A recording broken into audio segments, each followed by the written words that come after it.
आदाय कृष्णपृष्ठाय भूतले श्रीमते भक्ति वेदांत स्वामीनिति नामिने। नमस्ते सरस्वती देवे गौरवाणी प्रचारिणे निर्विशेष शून्यवादी पाश्चात्य देशतारिणे। जय श्री कृष्ण चैतन्य प्रभु नित्यानंद श्री अद्वैत गदाधर श्रीवासादि गौर भक्त वृंद। हरे कृष्णा कृष्णा कृष्णा हरे हरे, हरे राम राम राम हरे हरे। जय श्री प्रभुपाद की जय, गुरु महाराज की जय।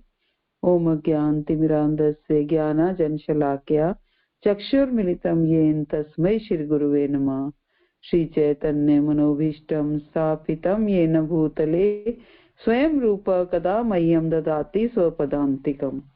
वन्देऽहं श्रीगुरो श्रीयुतपत्कमलं श्रीगुरून् वैष्णवांश्च श्रीरूपं साग्रजातं सगण रघुनाथान्वितं तं सजीवम् साद्वैतं सावधूतं परिजन सहितं कृष्ण चैतन्य देवं श्री राधा कृष्ण पादान सगण ललिता श्री विशाखान्वितांच।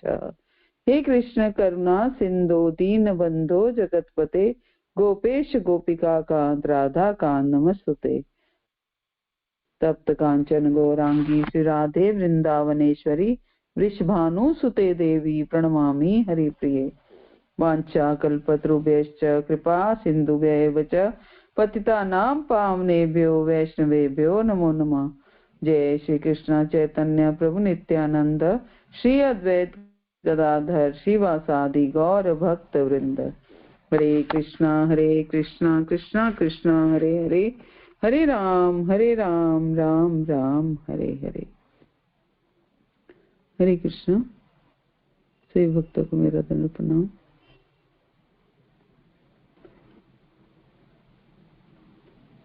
श्रीमद् भागवतम की इस दैनिक कक्षा में आप सबका स्वागत है। आप सबका कोटि कोटि धन्यवाद कि आप अपना कीमती समय निकाल करके इस कक्षा में आते हैं और मुझे लाभान्वित करते हैं। तो ग्रंथ श्रीमद् भागवतम स्कंद 1 अध्याय 9 आज हम शुरू करेंगे। भगवान कृष्ण की उपस्थिति में भीष्म देव का देह त्याग।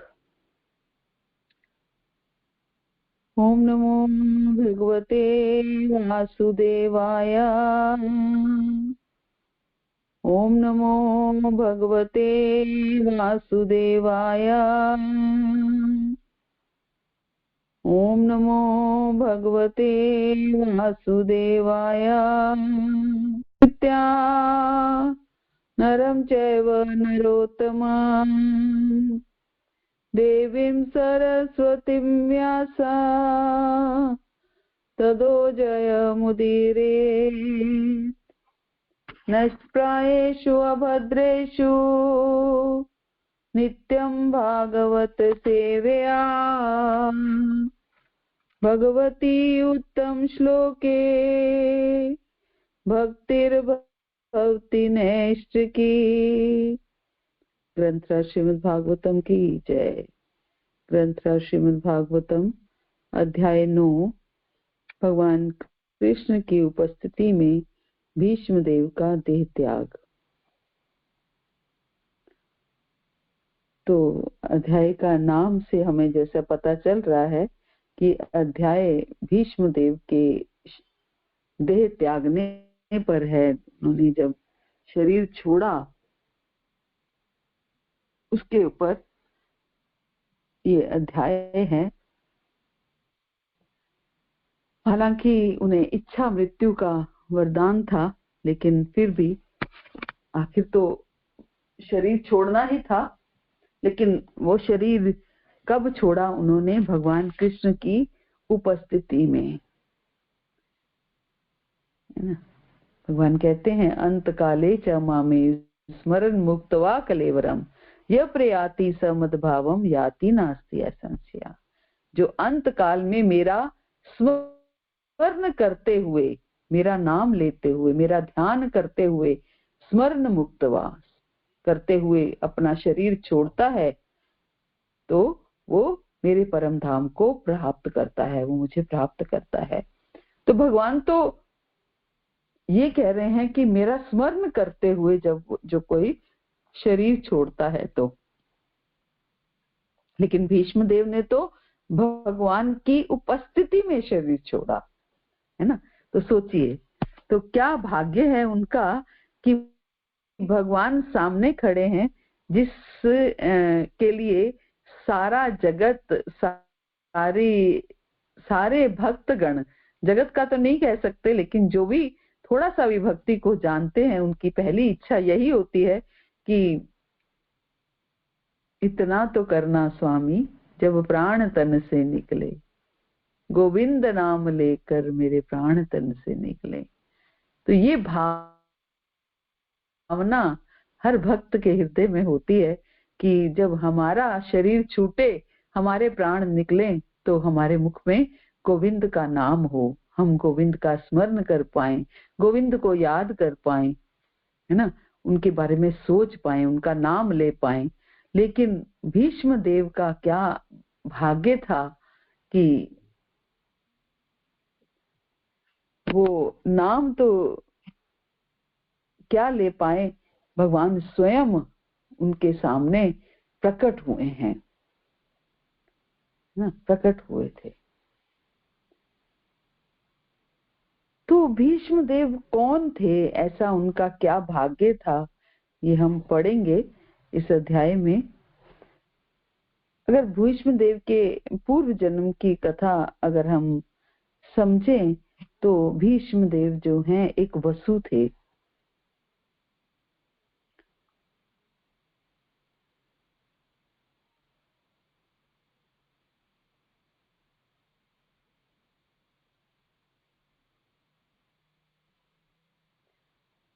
भीष्म देव जो हैं वो हम सब जानते हैं ये सब, तो कि महाभारत में उनका एक मुख्य वो पात्र थे, शांतनु के पुत्र थे, और गंगा नदी के, शांतनु और गंगा के पुत्र थे।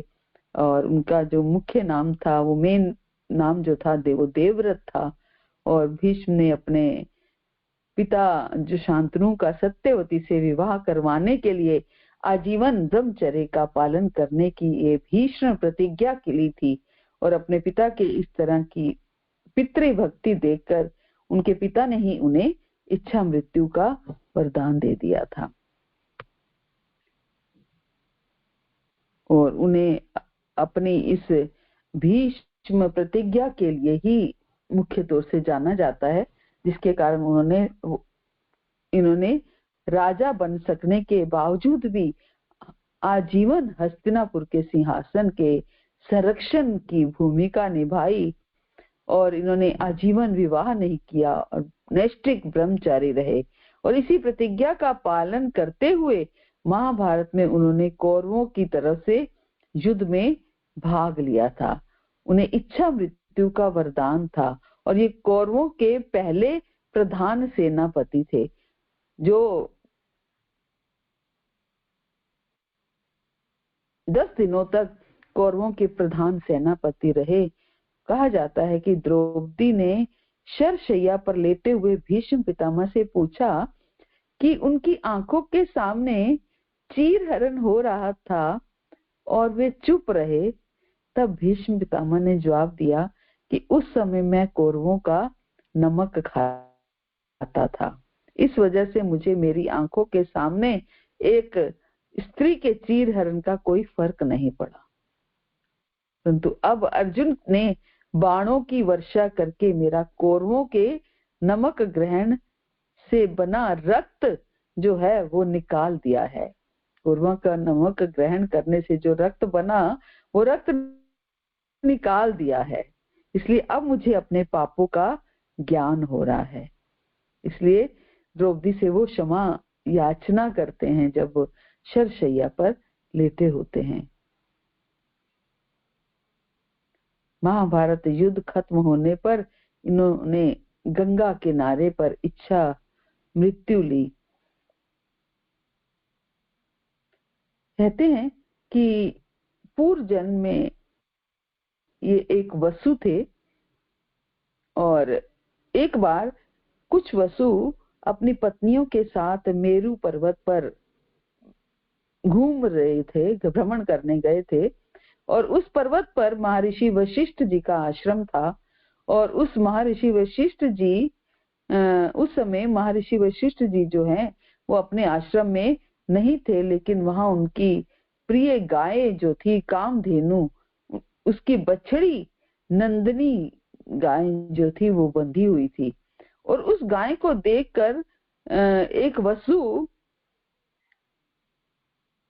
द्यो नाम था उनका, द्यो नाम के एक वसु की पत्नी उस गाय को लेने की जिद करने लगी और अपनी पत्नी की बात मानकर द्यो वसु ने महर्षि वशिष्ठ जी के आश्रम से उस गाय को चुरा लिया।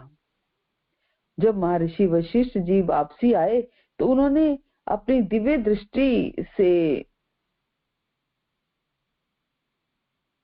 पूरी घटना को देख लिया, अपनी दिव्य दृष्टि से ही देख लिया कि क्या क्या घटना हुई थी।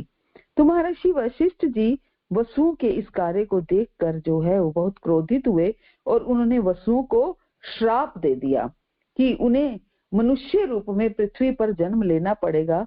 और इसके बाद सभी वसु वशिष्ठ जी से माफी मांगने लगे। तो इस तरह महर्षि वशिष्ठ जी ने बाकी वसुओं को तो माफ कर दिया और कहा कि उन्हें जल्द ही मनुष्य जन्म से मुक्ति मिल जाएगी, लेकिन द्यो नाम के वसु को लगभग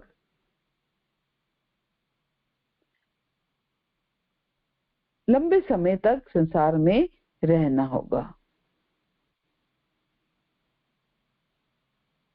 द्यो नाम के वसु को लंबे समय तक संसार में रहना पड़ेगा। तो ये द्यो नाम के जो वसु थे ये भीष्म पितामह थे और भी कई लीलाएं हैं इनकी, लेकिन हम जैसे जैसे आगे अध्याय पढ़ेंगे तो बीच बीच में इनकी चर्चा करेंगे।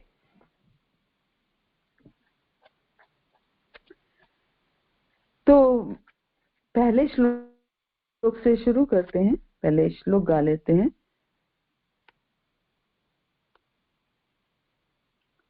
सूतवाच इति भीता प्रजाद्रोहात् सर्वधर्म विविधता विनाशनं प्रागात् यत्र देवव्रतप्तता। सूतवाच इति भीता प्रजाद्रोहात् सर्वधर्म विविधया तथा विनाशनं प्रागात् यत्र देवव्रत अपतता।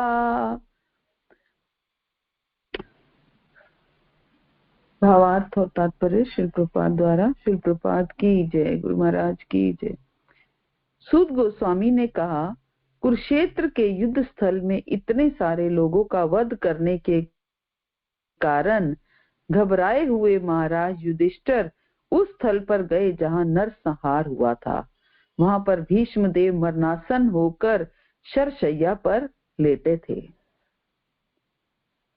तो हमने पिछले अध्याय के अंत में पढ़ा कि युधिष्ठिर महाराज जो हैं वो बड़े विचलित हैं दुख से, क्योंकि वो ये अपने आप को दोषी ठहरा रहे हैं कि मेरे कारण जो है इतना नरसंहार हुआ, इतने लोगों का वध हुआ,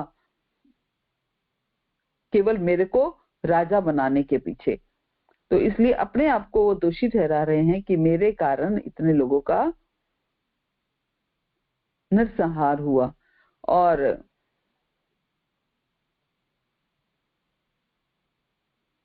अब भगवान जो हैं वो युधिष्ठिर महाराज को स्वयं भी सांत्वना दे सकते थे और दे भी रहे थे, लेकिन भगवान मुख्य तौर से युधिष्ठिर महाराज को कहाँ लेके गए? भीष्म पितामह के पास। युधिष्ठिर महाराज को भीष्म पितामह के पास ले गए सांत्वना दिलवाने के लिए, क्योंकि हम सब जानते हैं कि ऐसा कोई कार्य नहीं है जो भगवान नहीं कर सकते हैं, लेकिन भगवान अपने भक्तों को एक क्रेडिट देते हैं, अपने भक्तों को ये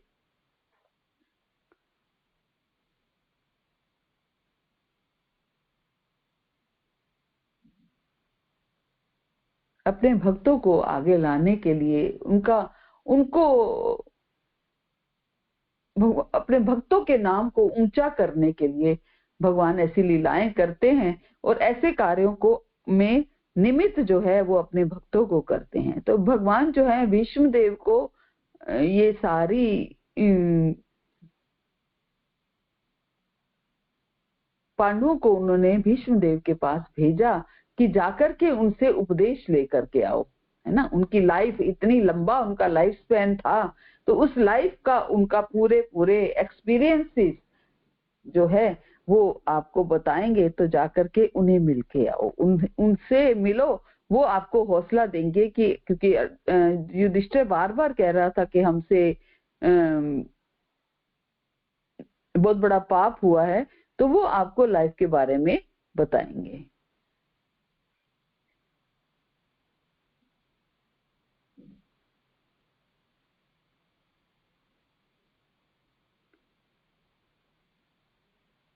तो भीष्म देव शरशैया पर हैं और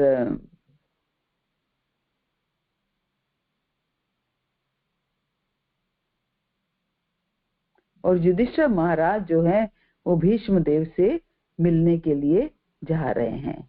सुत गोस्वामी कहते हैं कि कुरुक्षेत्र के युद्ध स्थल में इतने सारे लोगों का वध करने के कारण जो है युधिष्ठिर महाराज घबराए हुए उस स्थल पर गए जहां नरसंहार हुआ था, जहां पर ये महाभारत का युद्ध हुआ, उस स्थान पर युधिष्ठिर महाराज गए।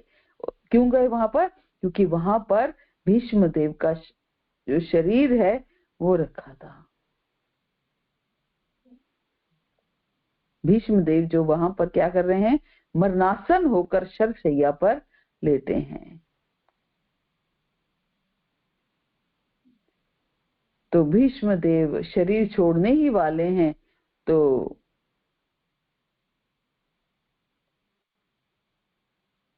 हालांकि भीष्म देव को वरदान प्राप्त था कि वे इच्छा अनुसार देह त्याग कर सकते हैं, और वे अपनी इच्छा से ही इस तरह शरशैया पर लेटे थे। इस महान योद्धा का इस प्रकार से निधन बड़ा आकर्षित करता है, ये कि कैसे भगवान ने इस तरह से उन्होंने अपने शरीर छोड़ने की योजना बनाई, है ना। शरीर छोड़ने की योजना बनाई। भगवान की सारी योजनाएं भगवान के हाथ में होती हैं, अपनी भी और अपने शुद्ध भक्तों की भी। भगवान के शुद्ध भक्तों ने भी क्या क्या योजनाएं बनी हुई हैं, भगवान उन सारी योजनाओं को सफल बनाने के लिए अपने भक्त की मदद करते हैं।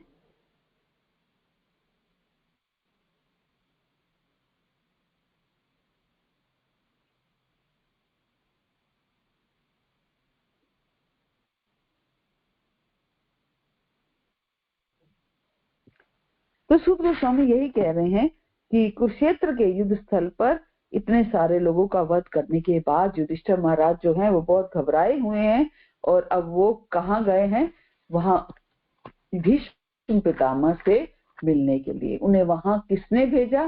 स्वयं कृष्ण ने भेजा। भगवान ने भेजा कि जाकर के भीष्म देव से शिक्षा लेकर के आओ, उनको प्रणाम करके आओ, उनसे शिक्षा लेकर के आओ। तो उस समय उनके सारे भाई जो हैं स्वर्ण आभूषणों से सजे हुए उच्च कोटि के घोड़ों द्वारा खींचे जाने वाले सुंदर रथों पर उनके पीछे पीछे चल रहे थे, और उनके साथ व्यासदेव और धौम्य जैसे ऋषि और अन्य लोग भी थे।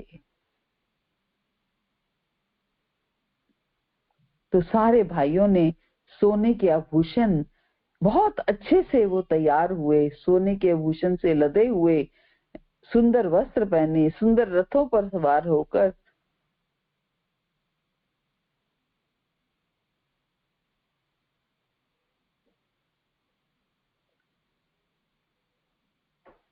तो सारे भाई इस तरीके से तैयार होकर सुंदर वस्त्र पहने, सुंदर आभूषण पहन के पांडव जो थे वो भीष्म देव के पास आए। हालांकि भीष्म ऐसे भी आ सकते थे पांडव लोग, जरूरी नहीं है कि तैयार होके आना था, सिंपल तरीके से भी, क्योंकि युद्ध का माहौल था। लेकिन कृष्ण ने स्पेशल उन्हें कहा, ये बात खास तौर से कही गई कि आप राजसी वस्त्रों में जाना।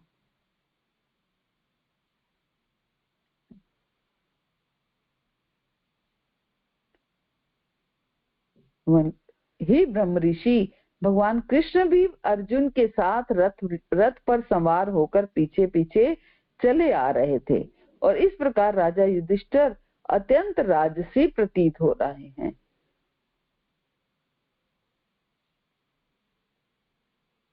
कैसे वर्णन कर रहे हैं सुखदेव गोस्वामी कि अर्जुन के साथ रथ पर सवार होकर पीछे से चले आ रहे हैं, और इस तरह राजा युधिष्ठिर बड़े राजसी प्रतीत हो रहे थे। राजा युधिष्ठिर राजसी तरीके से तैयार हुए थे, वस्त्र आभूषण। भगवान कृष्ण चाहते थे कि सारे पांडव भीष्म देव के पास पूरे राजसी ठाट बाट से जाएं, जिससे वे अपने अंतिम समय तक उन्हें देखकर प्रसन्न हों। तो कुबेर जो हैं वो धन के देवता हैं, तो यहाँ पर युधिष्ठिर कुबेर की तरह प्रतीत हो रहे थे।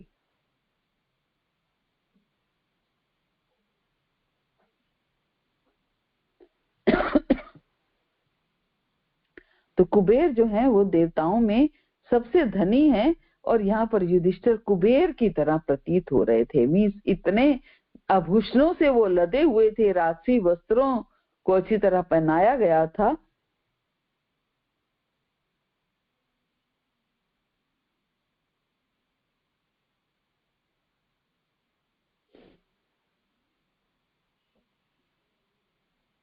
आगे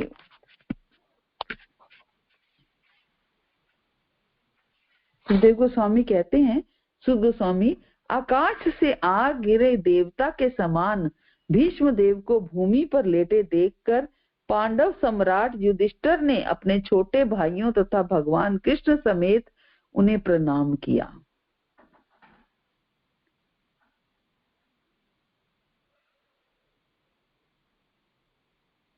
आकाश से आ गिरे देवता के समान भीष्म देव को भूमि पर लेटे हुए ऐसा प्रतीत हो रहे थे कि कोई देवता आकाश से नीचे उतर के आया है और भूमि पर गिरा हुआ है। भूमि पर लेटे देखकर पांडव सम्राट युधिष्ठिर ने अपने छोटे भाइयों तथा भगवान कृष्ण समेत उन्हें प्रणाम किया। अपने छोटे भाइयों तथा भगवान कृष्ण, युधिष्ठिर महाराज प्रणाम कर रहे हैं भीष्म पितामह को, और साथ में प्रणाम कौन कर रहे हैं? उनके सारे छोटे भाई, और छोटे भाई और भगवान कृष्ण समेत भगवान भी भीष्म देव को प्रणाम कर रहे हैं। वो भगवान हैं और भीष्म देव भक्त हैं, लेकिन अपने भक्त को भी भगवान प्रणाम कर रहे हैं, है ना।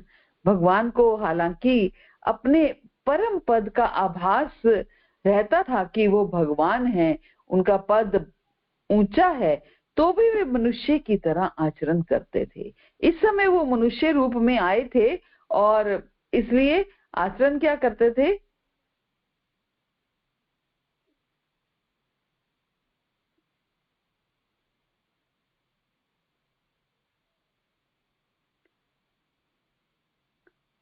मनुष्य की तरह आचरण करते थे। इसलिए उन्होंने भी मरणासन, जो भीष्म देव भूमि पर लेटे हैं, भगवान कृष्ण ने भी उन्हें प्रणाम किया।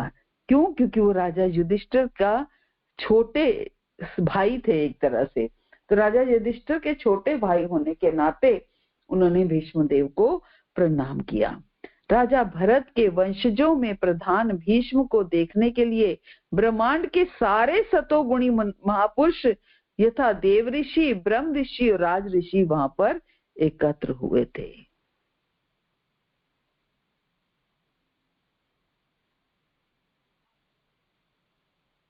तो भीष्म देव शरशैया पर हैं और उन्हें देखने के लिए सारे ब्रह्मांड के सतोगुणी महापुरुष हैं। हर कोई देखना चाहता है, जिन जिन में थोड़ा सा भी सतोगुण है, हर कोई उनके दर्शन करना चाहता है कि उस कर्म योगी भीष्मदेव क्या थे, पूर्ण रूप से कर्म योगी थे। कर्म योगी मीन्स जो कर्म केवल भगवान की प्रसन्नता के लिए करते हैं। उन्होंने कभी भी अपने लिए कोई कर्म नहीं किया, जो कर्म किया वो भगवान की प्रसन्नता के लिए किया। भगवान की प्रसन्नता के लिए कैसे कि उन्होंने ये इंतजार करवाई थी कि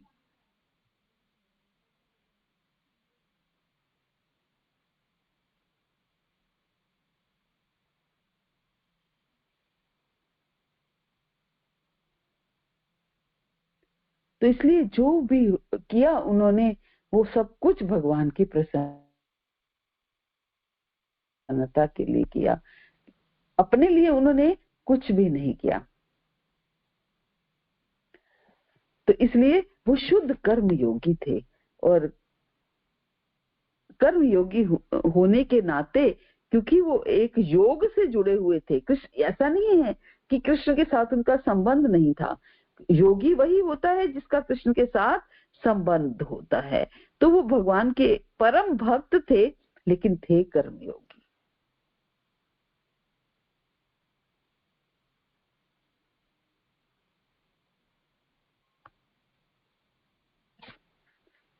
तो ऐसे कर्मयोगी को देखने के लिए वही लालायित रहेगा जो सतोगुण में है व्यक्ति, वही ऐसे कर्मयोगी को देखने के लिए लालायित है।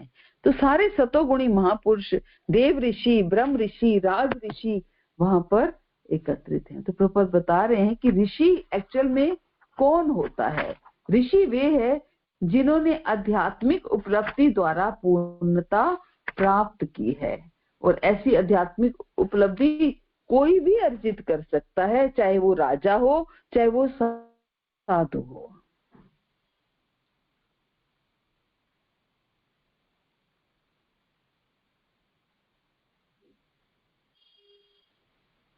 तो ऋषि वही है। ऋषि कौन है? जिसने आध्यात्मिक उपलब्धि द्वारा पूर्णता प्राप्त की है, और ऐसी आध्यात्मिक उपलब्धि कोई भी अर्जित कर सकता है। हम सब भी अर्जित कर सकते हैं अगर हम भी एक योग को पकड़कर, भक्ति योग को जैसे हमने पकड़ा है, तो भक्ति योग को पूर्ण रूप से हम सार्थक कर पाए, अच्छे से निभा पाए, है ना। इसलिए प्रभुपाद क्या कह रहे हैं कि ऐसी आध्यात्मिक उपलब्धि कोई भी अर्जित कर सकता है, चाहे वे राजा हो या साधु हो। भीष्म देव हालांकि ब्रह्म ऋषि थे और राजा भरत के वंशजों में प्रमुख थे। सारे ऋषि सतोगुणी होते हैं।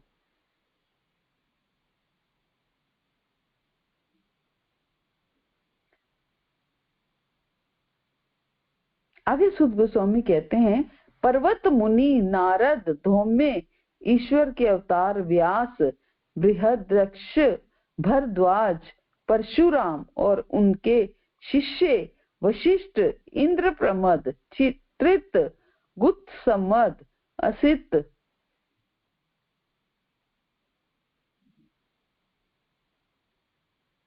कक्षिवान और गौतम, अत्रि, कौशिक तथा सुदर्शन जैसे सारे ऋषि वहां उपस्थित थे।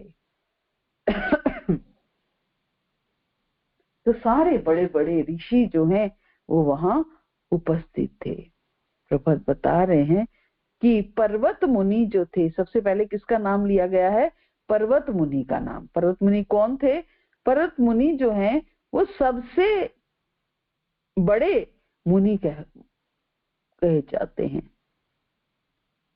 सबसे ज्येष्ठ मुनि माने जाते हैं, और वे नारद मुनि के लगभग निरंतर संगी होते हैं। पर्वत मुनि कौन थे? नारद मुनि के ही संगी, सेम एज ग्रुप के थे पर्वत मुनि और नारद मुनि। संगी मीन्स इकट्ठे रहे और इकट्ठे उनका सेम एज ग्रुप के भी थे, और वे अंतरिक्ष यात्री भी हैं जो किसी भौतिक यान की सहायता के बिना वायु में यात्रा करने में समर्थ है।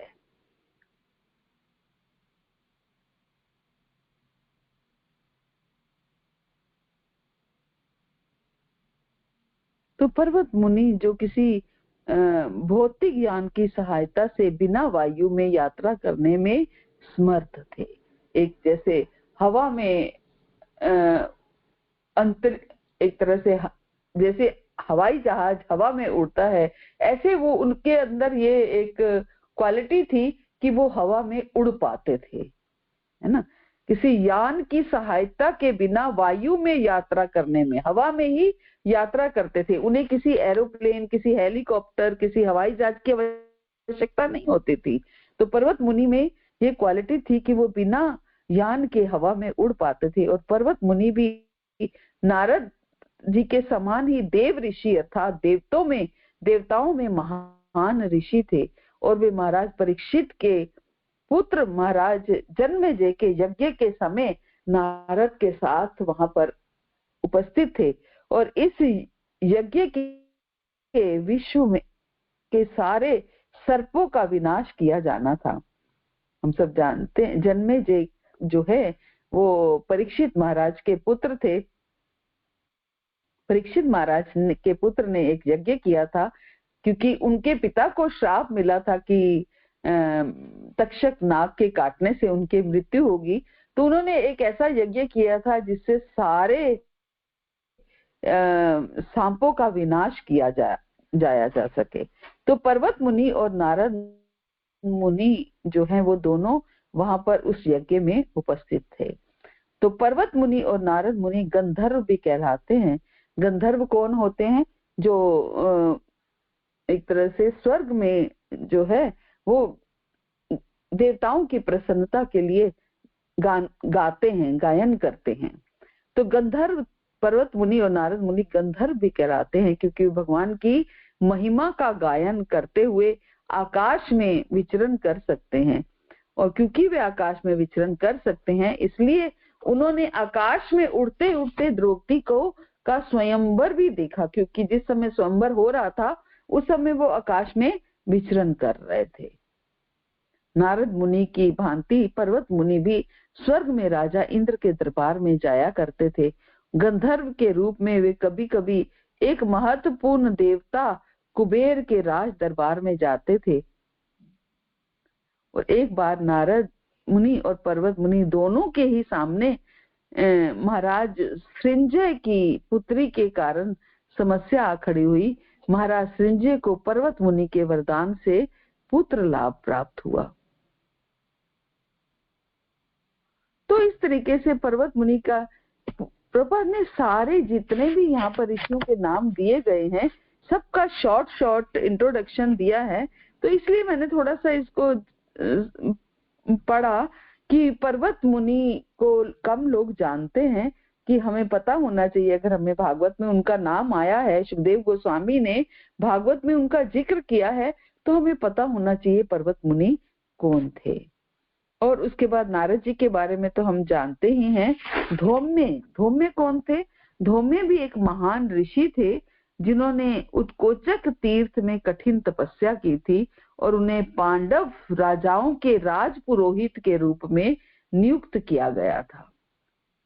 जब पांडव राजा बने तो उनको राज पुरोहित के रूप में नियुक्त किया गया। उन्होंने पांडवों के अनेक संस्कारों में पुरोहिताई की और द्रौपदी की सगाई के समय उन्होंने हर एक पांडव का संस्कार कराया। ये पांडवों के वनवास के समय भी उपस्थित थे और जब भी उन्हें कोई कठिनाई होती थी तो वे उन्हें परामर्श देते थे। धौम्य, जब भी पांडवों के ऊपर इतनी कठिनाइयां आई और जब भी उन्हें कोई कठिनाई होती थी तो वे उन्हें परामर्श दिया करते थे। और वास्तव में वे ग्रस्तों के लिए उपयुक्त पुरोहित थे क्योंकि वे पांडवों को धर्म के उचित पथ पर मार्गदर्शन कर सकते थे। पुरोहित का कार्य होता है कि गृहस्थ आश्रम को, गृहस्थों को धर्म के बारे में बताते रहना। और एक कुल पुरोहित और आध्यात्मिक गुरु में कोई विशेष अंतर नहीं होता। तो एक तरह से वो पांडवों के कुल पुरोहित थे। धौम्य जो हैं वो पांडवों के कुल पुरोहित थे। और आगे व्यासदेव जी के बारे में बताया गया। व्यासदेव जी के बारे में हम सब जानते हैं कि वो भगवान के शक्त्यावेश अवतार थे और सुखदेव गोस्वामी उनके पुत्र थे। और वेदों की विभिन्न शाखाओं के लिए सारे शास्त्र जो हैं, वेदों को भी उन्होंने 4 हिस्सों में बांटा और बाकी के सारे शास्त्र, 4 वेद, 18 पुराण, 108 उपनिषद, ये सब की रचना उन्होंने की। उन्होंने कलयुग की जनता के कल्याण के लिए महाभारत भी लिखा। और उन्होंने जब उन्हें एक महाभारत लिखने में उन्हें किसी लेखक की आवश्यकता पड़ी थी, उन्होंने गणेश जी से ये कार्य कराया। ब्रह्मा जी के आदेश से गणेश जी ने ये कार्य इस शर्त पर स्वीकार कर लिया कि व्यासदेव जी एक क्षण भी रुकेंगे नहीं। और इस प्रकार व्यासदेव और गणेश के संयुक्त प्रयास से महाभारत संकलित हुआ।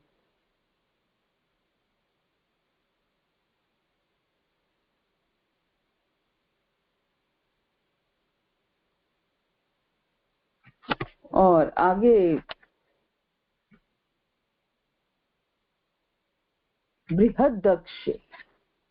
बृहदक्ष भी एक मुनि थे।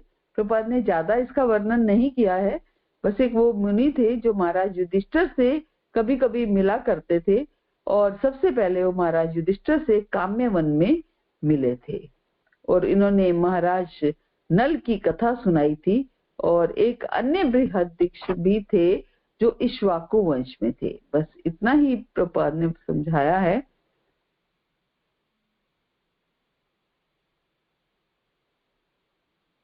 आगे भारद्वाज, ऋषि भारद्वाज। तो भारद्वाज ऋषि के बारे में ज्यादातर हम सब ने सुन रखा होगा, लेकिन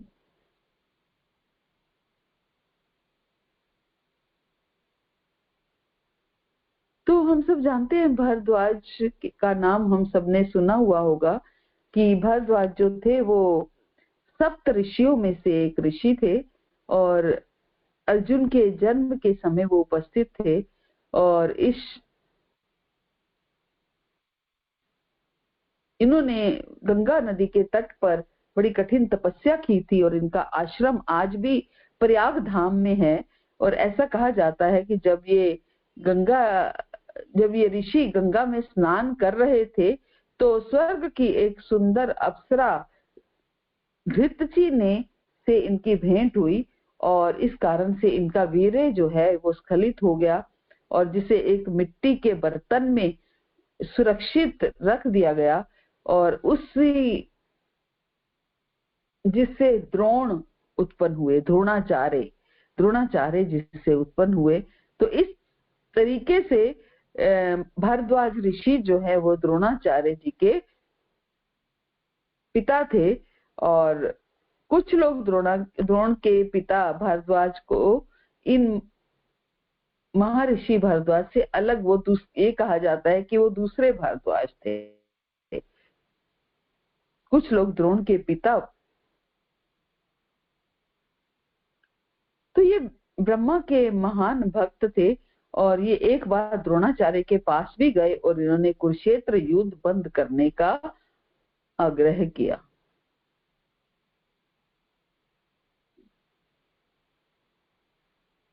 आगे परशुराम का वर्णन आया है। परशुराम के बारे में हम सब जानते हैं कि ये जमदग्नि और रेणुका के पुत्र थे, इसलिए इन्हें रेणुका सुत भी कहा जाता है। वे भगवान के शक्तिशाली अवतारों में से एक थे और उन्होंने क्षत्रिय वंश का 21 बार संहार किया था। 21 बार उन्होंने क्षत्रिय वंश का संहार किया था।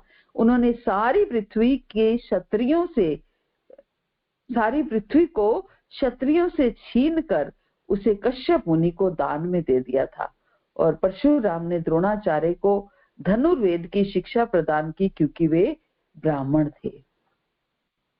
परशुराम की आयु इतनी अधिक थी कि वे विभिन्न युगों में राम और कृष्ण दोनों से मिले थे। भगवान कृष्ण और राम अलग अलग युगों में जैसे आए तो वो विभिन्न युगों में उनसे मिले थे।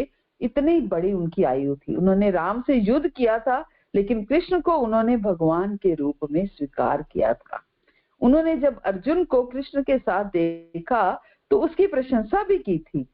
जब भीष्म ने विवाह की इच्छुक अम्बा से विवाह करने से इनकार कर दिया था तो अम्बा परशुराम से मिली थी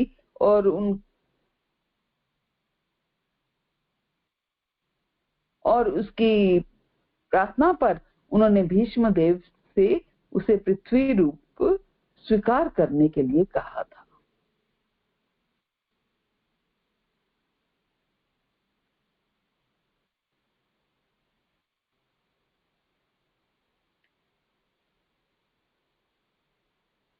और आगे वशिष्ठ जी का वर्णन आता है। वशिष्ठ जी के बारे में हम सब जानते हैं कि ये एक बड़े प्रसिद्ध ऋषि थे और रामायण और महाभारत दोनों ही कालों में ये प्रसिद्ध हुए। भगवान श्री राम का राज तिलक इन्होंने संपन्न कराया और कुरुक्षेत्र के युद्ध में भी ये उपस्थित थे। दोनों युगों में इतनी लंबी आयु थी इनकी भी कि ये दोनों युगों में उपस्थित थे।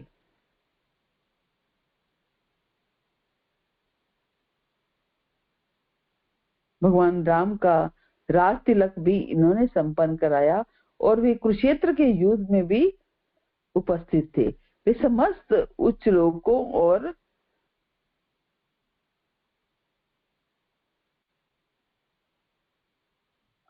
आगे चर्चा आई त्रित नाम के ऋषि की। ये त्रित जो थे वे गौतम के 3 पुत्रों में से एक थे। प्रजापति गौतम के 3 पुत्रों में से एक थे और पुत्रों में वे तीसरे थे। वे विश्व के पाश्चात्य देशों में रहने वाले थे, इसलिए वे यूरोपीय देशों के निवासी थे।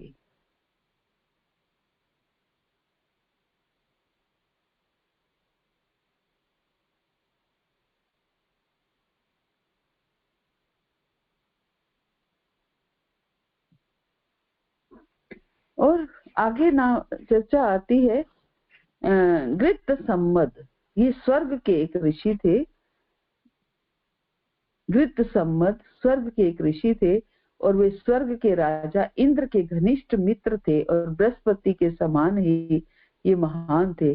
कभी कभी वे महाराज युधिष्ठिर के समक्ष शिव जी का गुणानुवाद किया करते थे और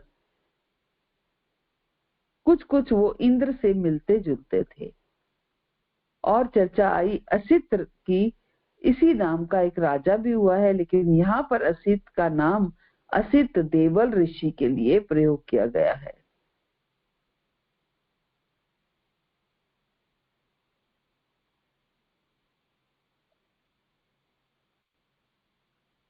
आगे कक्षीवान की चर्चा आती है। गौतम मुनि के पुत्रों में से और एक और महर्षि चंद्रकोशी के पिता थे।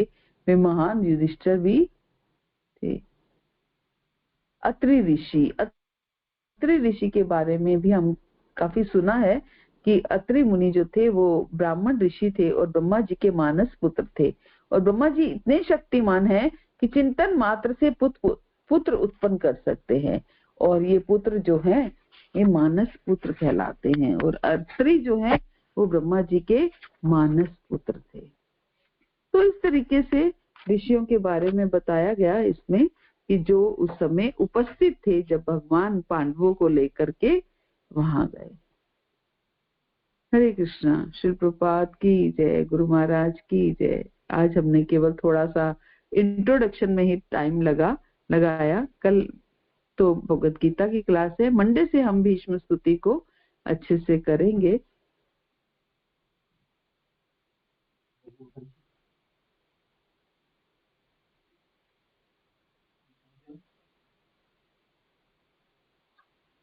और सुखदेव 8वें श्लोक में भी यही बताया गया, तथा सुखदेव गोस्वामी एवं अन्य पवित्र आत्माएं कश्यप, अंगिरास इत्यादि अपने अपने शिष्यों के साथ वहां उपस्थित थे। हरे कृष्णा।